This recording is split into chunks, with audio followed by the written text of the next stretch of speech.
शुभं करोति कल्याणम् आरोग्यं धनसम्पदा शत्रुबुद्धिविनाशाय दीपज्योति नमोऽस्तुते।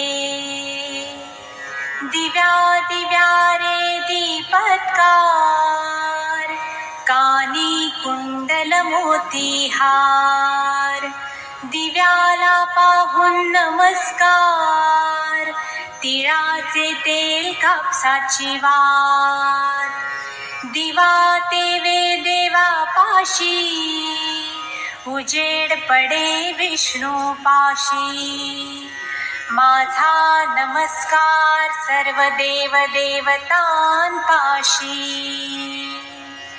ये ग लक्ष्मी बैस ग बाजे माझं घर तुला साजे घरातली इडापिडा बाहेर जाऊ दे बाहेरची लक्ष्मी घरात येऊ दे घरच्या सर्वांना उदंड आयुष्य सुख समाधान शांती लाभू दे।